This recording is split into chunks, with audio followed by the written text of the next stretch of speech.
넘치게 하라. 성경 말씀을 감사함을 넘치게 하라. 이런 제목으로 말씀을 드리고자 합니다. 지난 주일날 이후 초청주일에서 새로운 분도 계시고 우리 기존 성도 계시는데 오늘 함께 들을 수 있는 말씀을 전하고자 합니다. 우리가 추수감사주일하면 우리가 농사를 짓지 않는데 농사를 짓는 사람들은 1년 농사를 다 짓고 난 뒤에 그 하나님 은혜에 감사해서 하나님 은혜에 감사하는 마음으로 드리는 절기가 바로 추수감사주일입니다. 그러나 이게 많은 분들은 농사를 짓지 않지 않습니까? 그러니 우리가 한 해 동안 살아가면서 하나님께서 우리에게 베푸신 은혜, 그 사랑에 대해서 우리가 감사하고 기뻐하는 마음으로 드리는 절기가 바로 추수감사주일입니다. 사실 농사 짓는 분이 농사를 짓다 보면 자기 능력으로 자기 힘으로 다 수확하는 건 아닙니다. 아무리 열심히 씨를 뿌리고 물을 줘도 잡초를 뽑아도 결국 하늘에 햇빛을 하나님이 주시지 않고 비를 내려주지 않으면 그죠?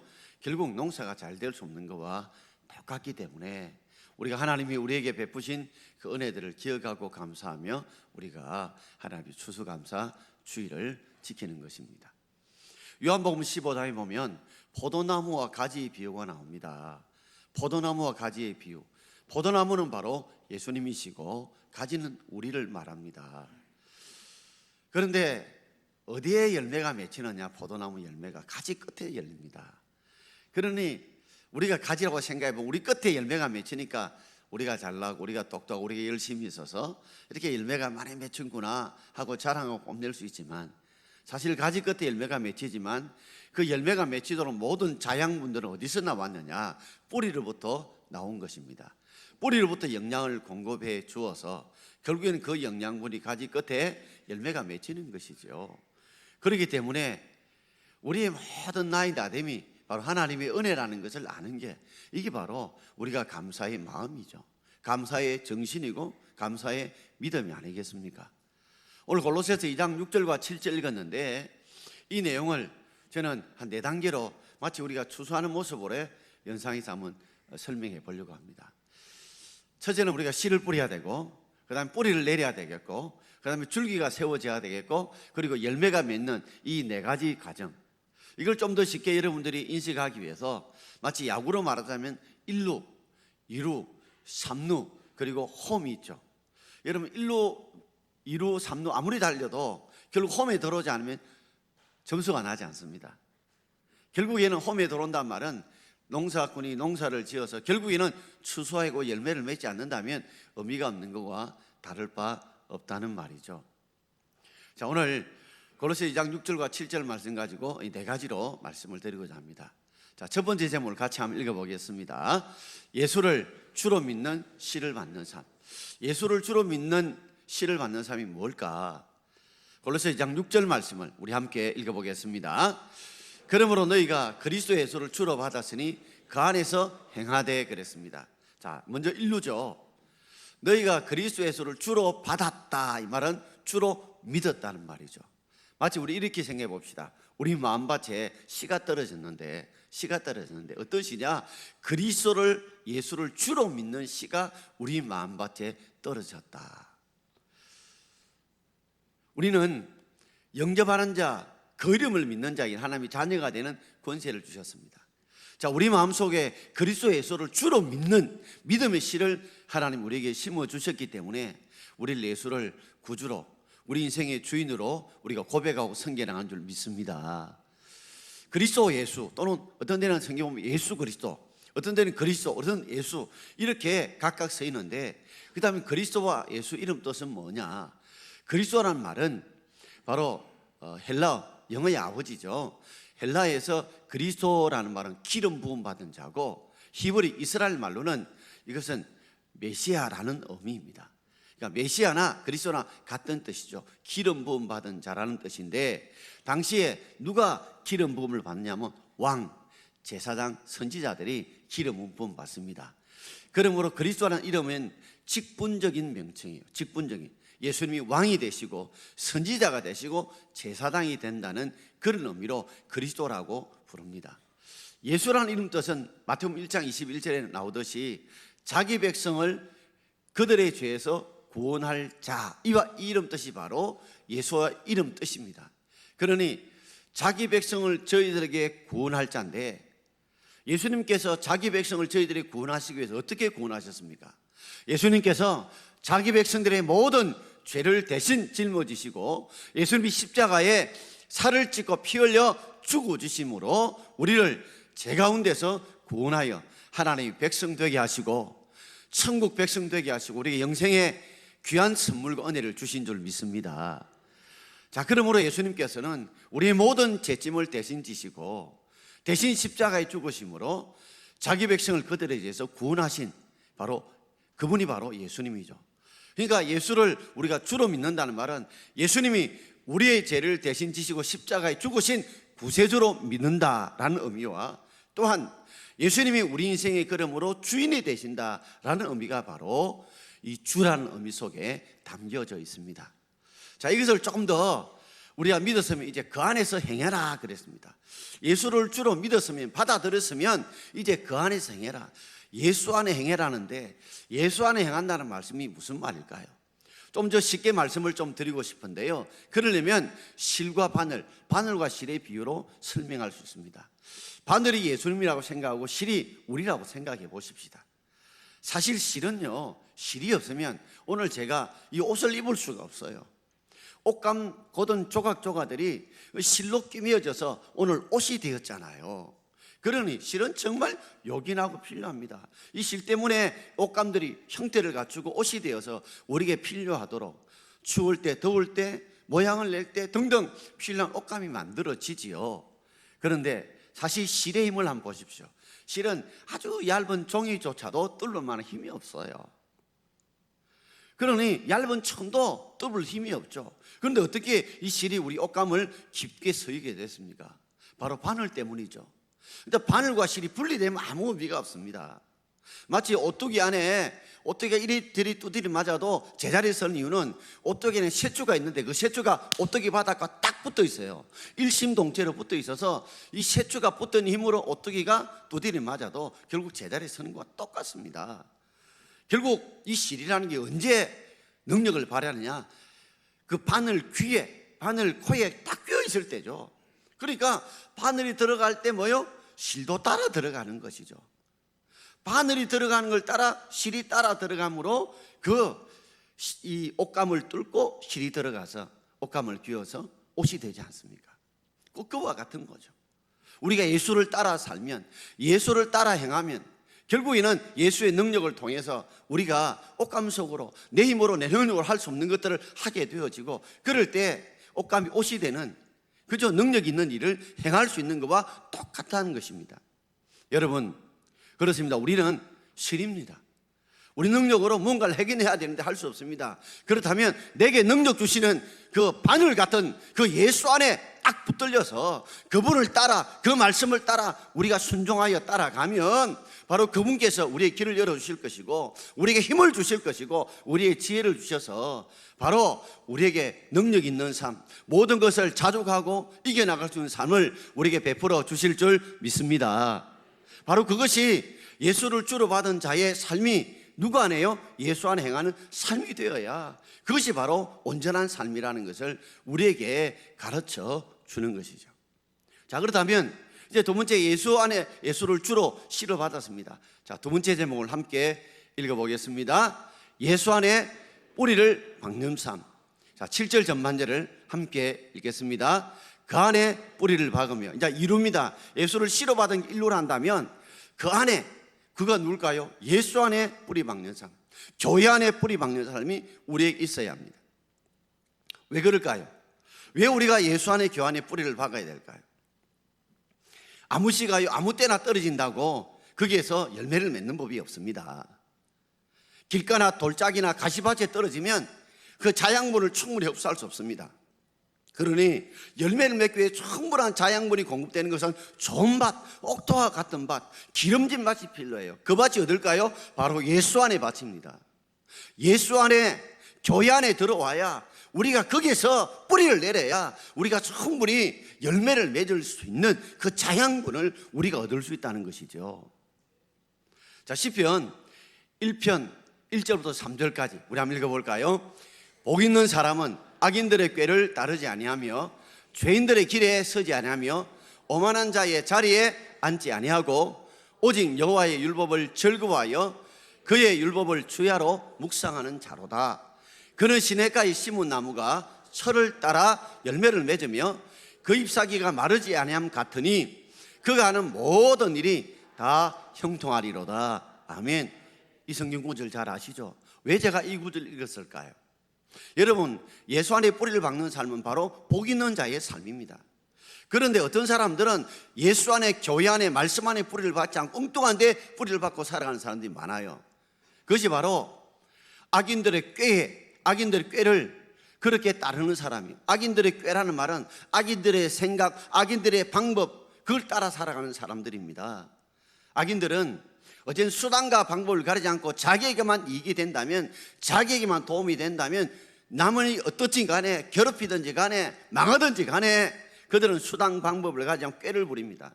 장꾀를 부려요. 이런데 우리가 뿌리를 두고 살면 안 돼요.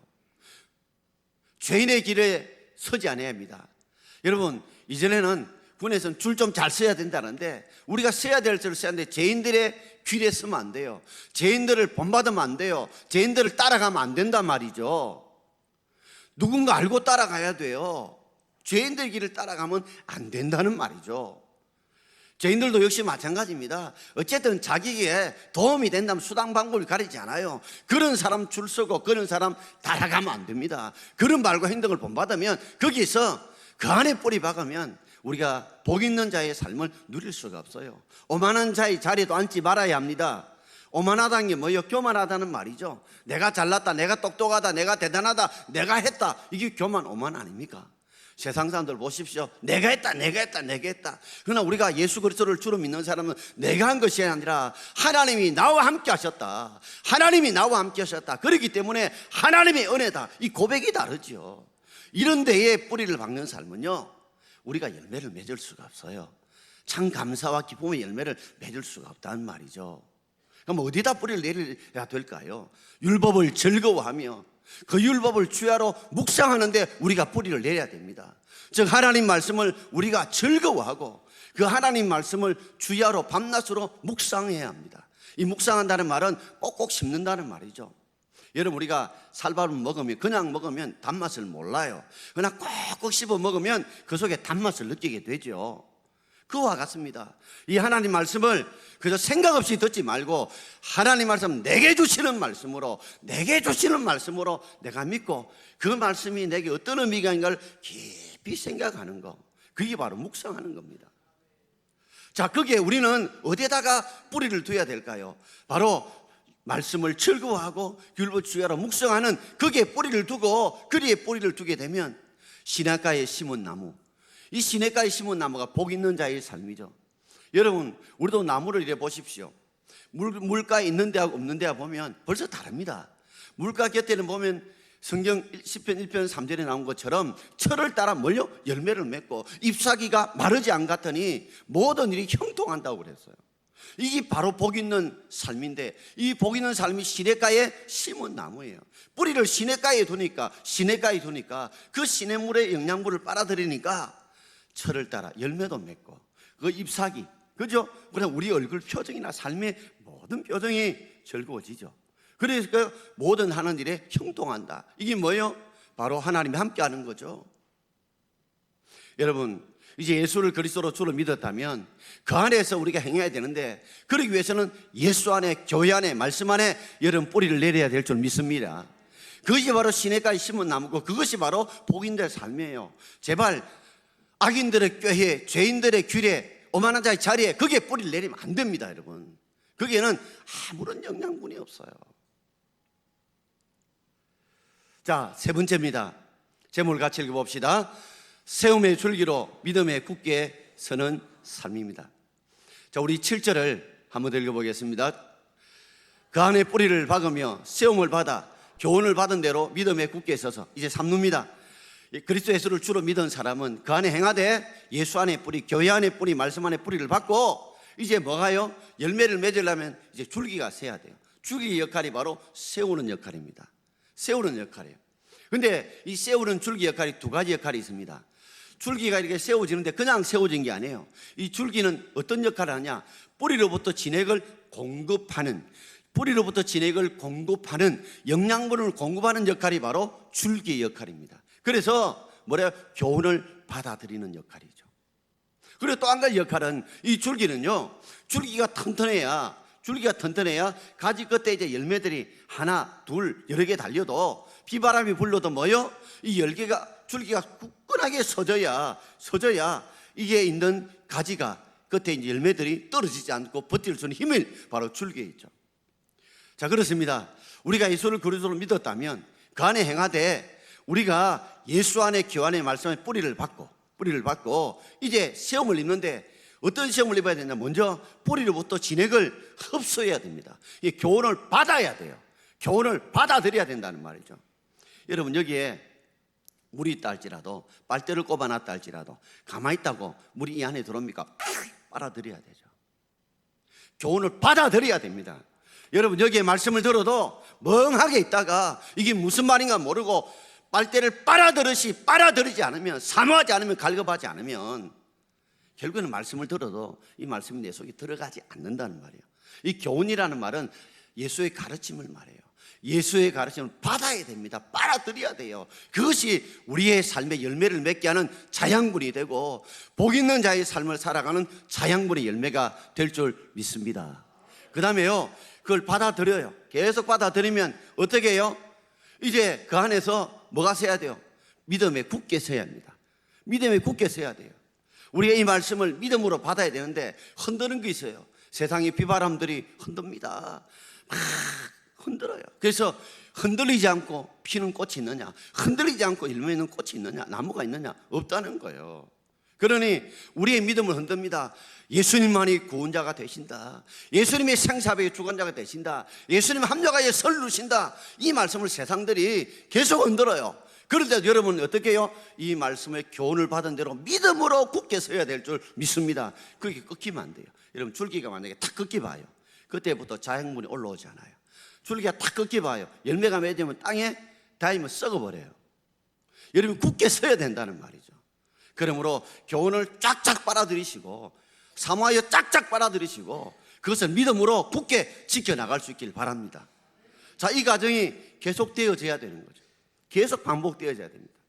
출애굽한 이스라엘 백성들이 결국 광야에서 왜 가나안 땅에 들어가지 못했냐, 거기에 대해서 히브리서 3장 19절에 이렇게 말씀하고 있습니다.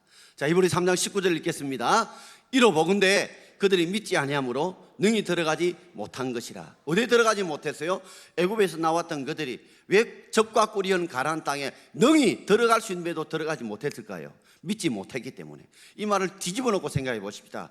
능히 가나안 땅에 들어갈 수 있는데 뭐가 없었기 때문에? 그들이 하나님의 약속의 말씀을 믿지 않았기 때문에 들어가지 못했다는 거죠. 세상은 우리가 믿음의 약속을 붙들고 못 살아가게 만듭니다. 그러나 여러분들이 흔들리지 말아야 돼요. 교훈을 받은 대로 믿음에 굳게 서서 하나님은 약속대로 반드시 이루신다, 신실하신 주님이다, 합력에 선을 주신다, 이것을 끝까지 믿고 여러분이 버텨내면, 자, 점점 이제 봄에 씨를 심었어요. 자, 뿌리가 났어요. 사사사 이제 잎이 나면서 줄기가 세워졌어요. 당장 열매를 맺는 게 아닙니다. 충분히 자양분이 공급되면 반드시 때가 되면 열매를 맺을 줄 믿습니다. 자, 네 번째 제목을 같이 읽어보겠습니다. 감사함이 넘치는 열매 맺는 삶. 자, 일루는 뭐라고? 씨를, 예수를 그리스도 믿고 그 안에 행하되 예수 안에, 교회 안에, 말씀 안에 뿌리를 받고 그리고 시험을 입어서 줄기에 교훈을 받은 대로 믿음에 굳게 서야 돼요. 그리고 난 뒤에 이제 열매가 맺는데 그것이 바로 오늘 감사라고 표현하고 있습니다. 우리 6절과 7절 전체를 한번 읽어볼까요? 자, 6절 7절입니다. 그러므로 너희가 그리스도 예수를 주로 받았으니 그 안에서 행하되 그 안에서 뿌리를 박으며 세움을 받아 교훈을 받은 대로 믿음에 굳게 서서 감사함을 넘치게 하라. 할렐루야. 넘치게 하라는 말은 바로 그 안에서 차고 넘치는 것, 즉 뚜기로 물이 넘치는 걸 말합니다. 여러분, 우리의 삶이 하나님은 그냥 감사라 정도가 아니라 감사가 넘치는 삶을 살아가길 하나님 원하십니다. 여러분, 우리 속에 그저 남보다 더 가지고 내가 뭔가 누리고 감사하면 감사가 절대 넘치지 않습니다. 사실 우리가 기뻐하고 절구하고 소유했던 것이 얼마나 많습니까, 여러분? 여러분, 여기 있는 얼굴을 가만히 보면요, 내가 솔직히 이야기할게요. 별로 밝은 분이 많이 안 보여요. 왜요? 우리가 살아가면서 기쁘고 즐거운 일이 사실 하루 중에 또 일주일 중에 몇 번 있습니까, 여러분? 근데 어떻게 감사함이 넘칠 수 있겠냐는 거죠. 그래서 우리 주님 우리에게 범사에 감사를 했어요. 이 말씀은 우리가 감사할 조금만 있어서 무조건 감사하는 게, 감사할 수 없을 때도 뭐요? 감사해라. 우리로 말하자면 무조건 감사하라 말이에요. 유행가에서 무조건이 하듯이 무조건 감사라는 거죠. 상황과 형편과 상관없이 감사라는 거죠. 그래서 디모데전서 4장 4절에 보면 감사함으로 받으면 뭐요? 버릴 것이 없다. 버릴 건 줄 아는데 감사했더니 버릴 것이 아니더라는 거죠. 나중에 보면 하나님이 다 필요해서 주신 겁니다. 그래서 고난이 주는 유익이 있는 거예요. 욥을 한번 보십시오. 버나드 쇼라는 사람은 성경에 66권 중에 꼭 한 권을 내가 가진다면 나는 욥기서를 가지고 싶다 그랬어요. 왜냐하면 욥기서에 도저히 감사할 수 없는 그 욥이 감사하면서 하나님 연단받는 그 과정 속에 자신도 그런 모습이고 싶다는 것이죠.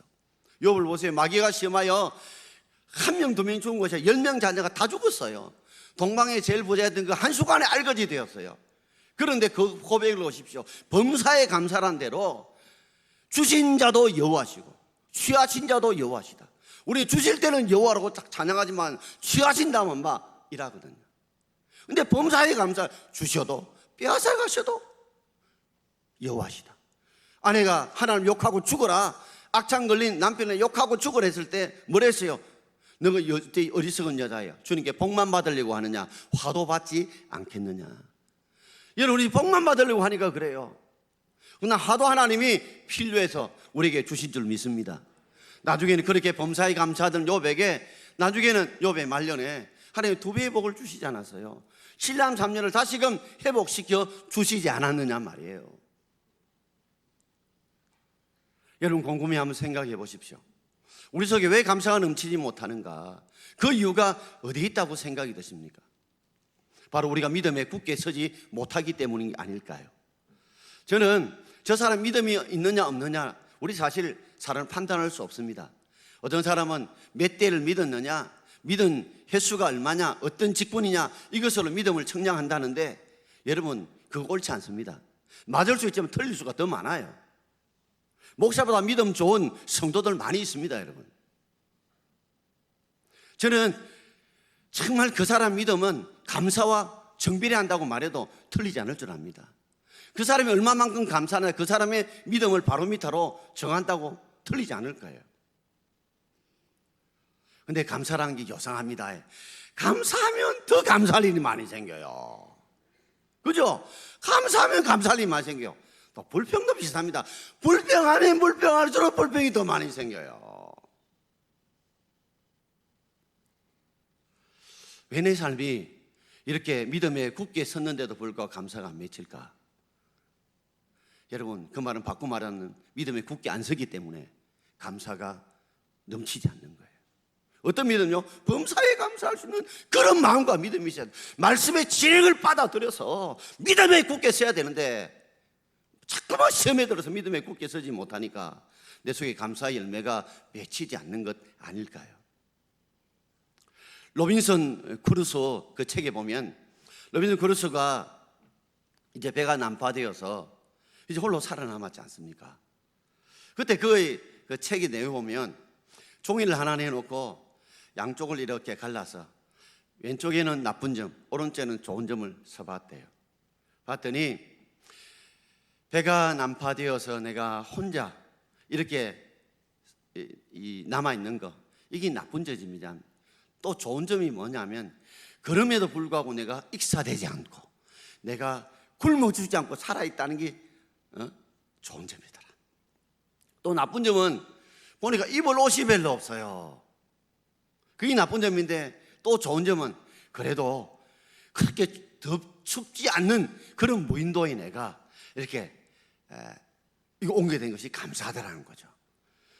또 야수들을 막아낼 수 있는 그런 무기들이 없는데, 이게 나쁜 점인데 좋은 점은 그 무인도의 야수가 해롭힐 짐승이 없다는 게 또한 좋은 점이라는 거죠. 자기 삶에 곰곰이 돌아보니까 나쁜 점도 있지만 또 한편으로 생각하면 좋은 점도 있다는 거죠. 그래서 로빈스코가 내린 결론이 뭐예요? 우리를 비참하게 할 만큼 그렇게 감사하지 못할 것은 없더라.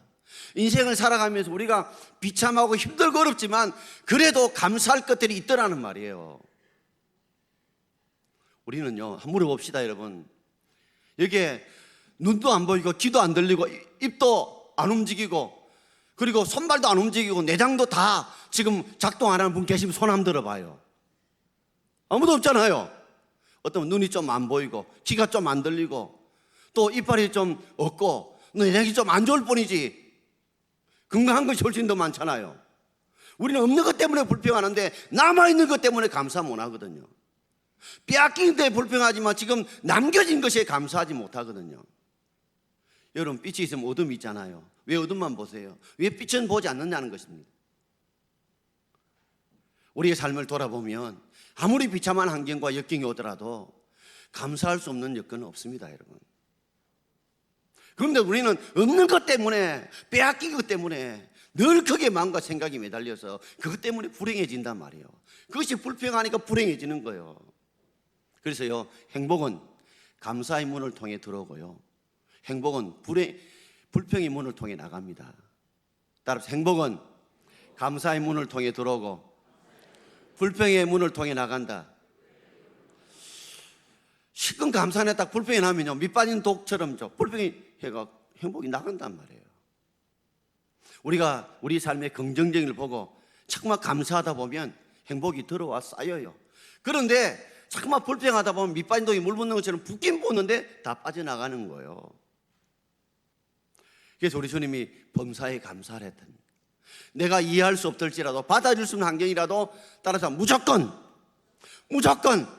감사하자.